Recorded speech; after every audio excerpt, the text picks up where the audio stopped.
मुत्युत्तकं दैलितिपापितमोहितानं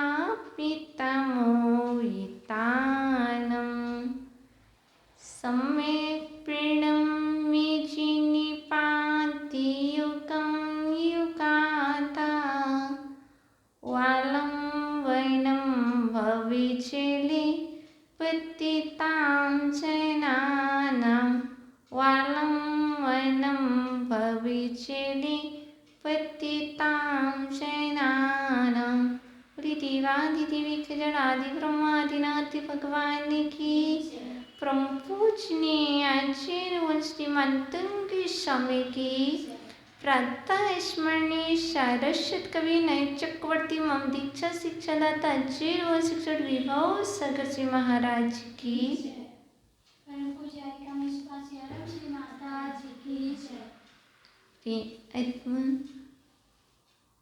उत्तम स्रोत के माध्यम से हम सभी ने भैरव काव्य देखा था, जिसमें जाना था अद्वितीय अनुपम सुंदरता, अर्थात सुंदरता की प्राप्ति, रूप की सुंदरता भक्ति से होती है और स्वरूप की सुंदरता सम्यक्त में निहित है।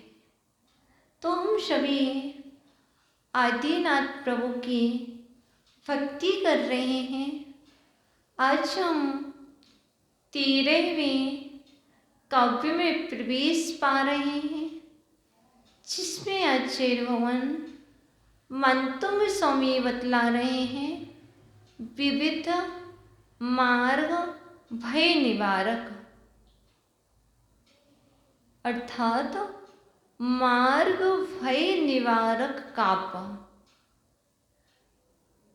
नाना तरह के भय होते हैं, उन भयों को दूर करने वाला, सम्यक्त को पुष्टि करने वाला, भय को दूर कराने वाला जो काव्य है वह है 13वां, जिस काव्य के माध्यम से बहरूपीय का भी दूध का दूध, पानी का पानी हुआ था। नाना तरह के चमत्कार दिखलाना, नाना तरह से लोगों को वश में करना, लेकिन एक दिन यहाँ तक कि दिगंबरत्व वेश को धारण करके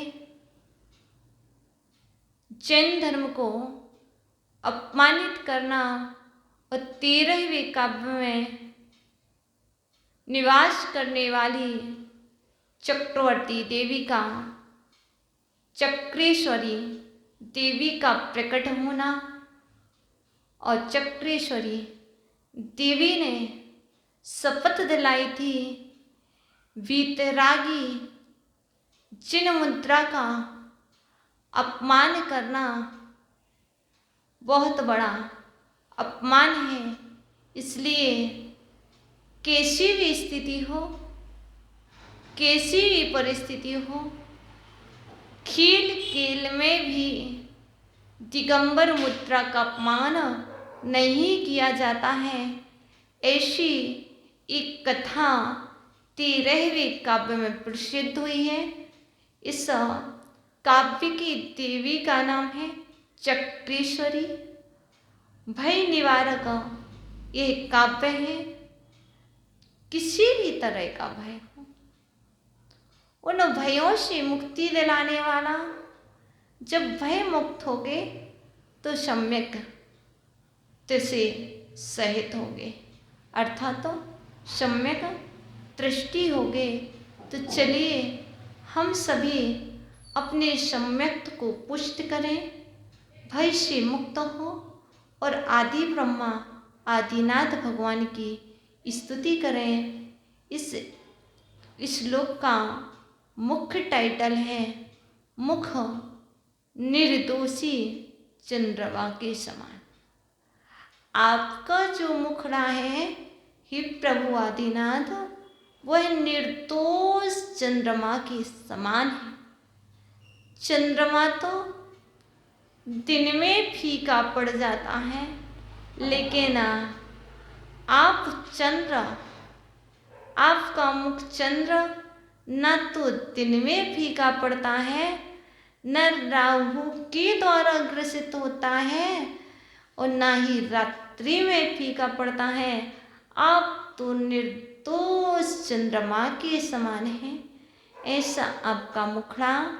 तो चलते हैं उस 13वें काव्य को जानेंगे। उच्चारण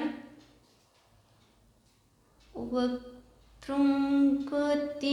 सुरिनरोरगिनी त्रिहारी निःशेषि निर्जिति जगत्त्रितयोपमानम् बिम्बं कलङ्किमलिनं क्व निशाकरस्य यदि वा शरीभवति पाण्डुफलासिकल्पम्। अर्थात अजीरोवन मानतुंग स्वामी बतला रहे हैं सुर नर। सुर मीन्स देव, नर मीन्स मनुष्य। सुर नर देव मनुष्य और क्या ओरग अर्थात धर्णेन्द्र। नेत्र मीन्स नेत्रों को, हरि मीन्स हरने वाले। सुर नर उरग नेत्रहारी देव मनुष्य तथा नागेंद्रों के नेत्र को हरने वाला। सुर नर देव मनुष्य उरग नेत्रहारी नागेंद्रों के अर्थात धर्णेन्द्रों के नेत्रों को हरने वाला। धर्णेन्द्र कहो, नागेंद्र कहो, पर्यायवाची। सुर नर देव मनुष्य उरग नेत्रहारी नागेंद्रों के नेत्र को हरने वाला। निःशेष अर्थात संपूर्ण रूप से, निःशेष कुछ भी शेष नहीं रहा, अर्थात संपूर्ण रूप से निर्जित जीत लिया है। निर्जित जीत लिया है। फर्स्ट पंक्ति सुर नर उरग नेत्रहारी निःशेष निर्जित देव मनुष्य तथा नागेंद्रों के नेत्रों को हरने वाला एवं संपूर्ण रूप से जीत लिया है। क्लियर।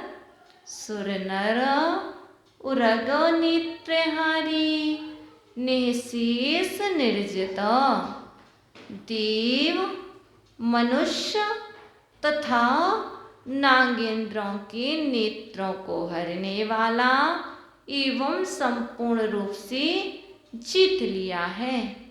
आगे चलते हैं। जगत त्रितय। जगत त्रितय तीनों लोकों के, तीनों जगत की। जगत त्रितय तीनों लोकों की। उपमानम उपमा को, उपमानम उपमाओं को। जगत्रितय उपमानम, तीनों लोकों की उपमाओं को, ते आपके, वक्त्रम मुख को, कहा अर्थात तीनों जगत की उपमाओं को जीत लिया है ऐसा आपका मुख कहाँ।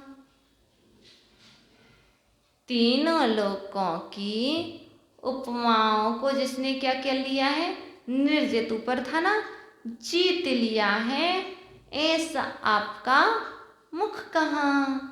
आगे चल रहा है, क्लियर। जगत्रितय उपमानम ते वक्त्रम को, तीनों लोकों की उपमाओं को आपका मुख कहाँ, है ना। आगे चलते हैं।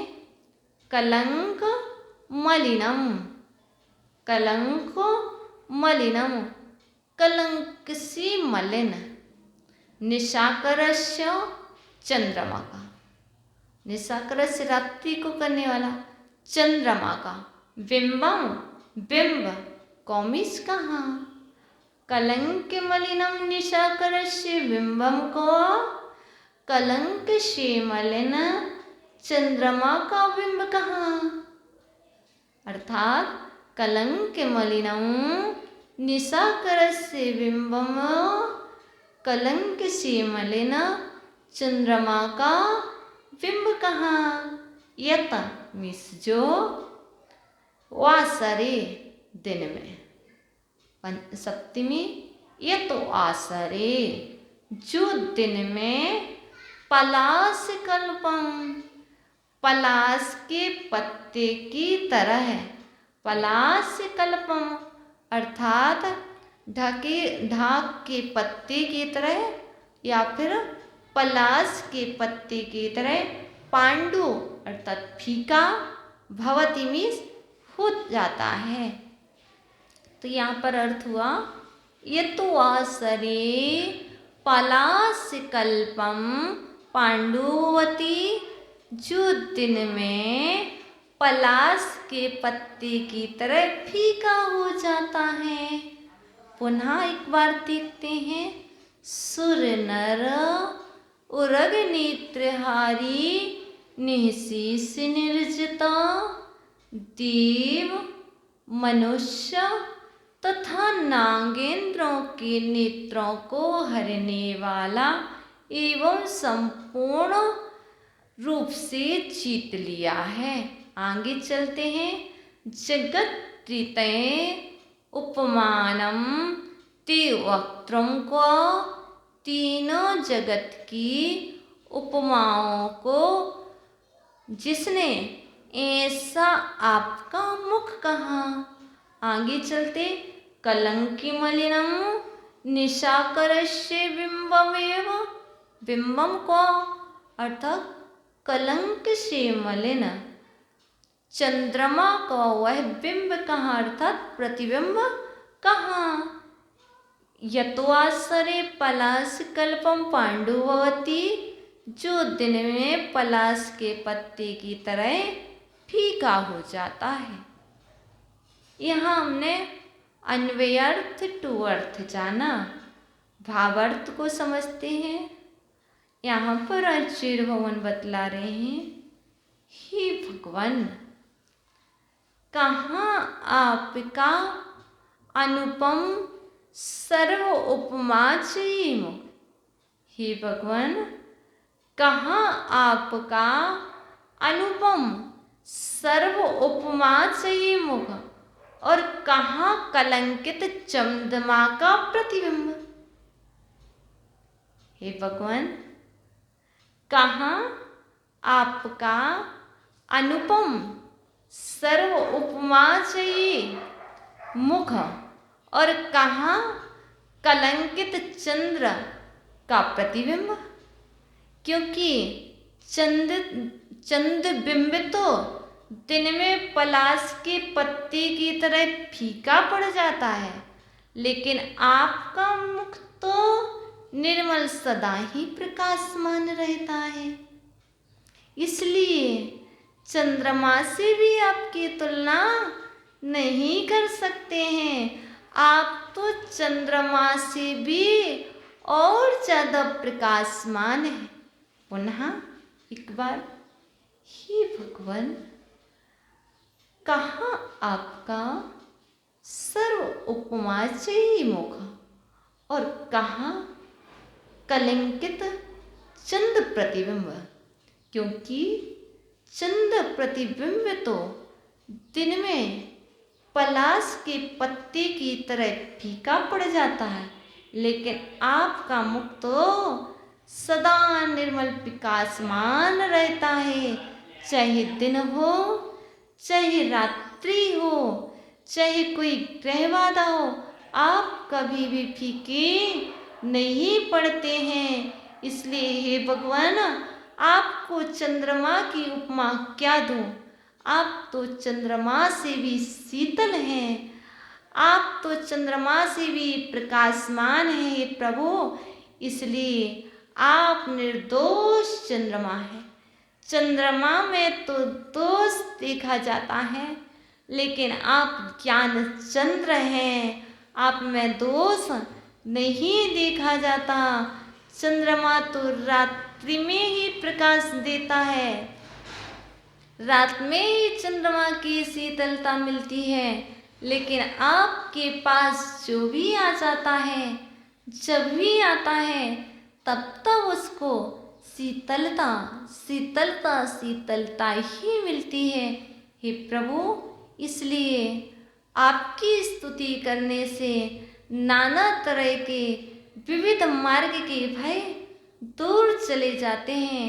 जैसे गर्मी के मौसम में चंद्रमा की उज्जवल किरणें शीतलता प्रदान करती हैं, उसी तरह विभाव की किरणें, विभाव से ग्रसित व्यक्ति यदि आपकी छत्र छाया में आ जाता है, आपकी परिधि में आ जाता है, तो वह भी शांति को प्रदान करता है।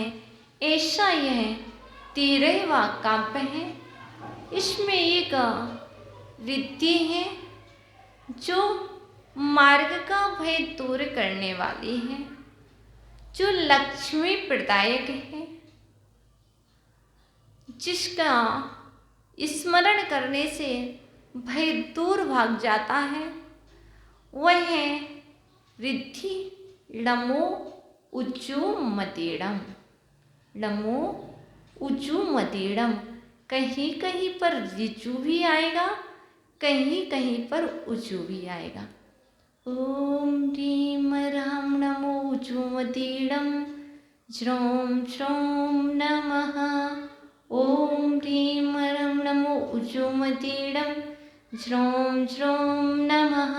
इसमें एक मंत्र है जो ये है, ओम ह्राम ओम ह्रीम श्रीम हम सहा ह्रौम राम ह्रीम द्राम द्रीम द्रौम द्रहा मोहिनी सर्वस्यं कुरु कुरु स्वाहा। ओम ह्रीं श्रीं हम सहा ह्रौं ह्रां ह्रीं द्रां द्रीं द्रौं द्रहा मोहिनी सर्वस्यं कुरु कुरु स्वाहा। जैसे कि उस चक्रेश्वरी देवी ने आकर के बहरूपियों को अपने वश में कर लिया था और जैन धर्म की प्रभावना की थी, इसी तरह नाना तरह के जो विकल्प उमड़ रहे हैं वह पराजित होकर के चले जाएंगे और आप भय से निर्भयशाली हो जाएंगे। इस काव्य का अर्थ यह है, इस काव्य का ऐसा प्रभाव है। ओम नमः।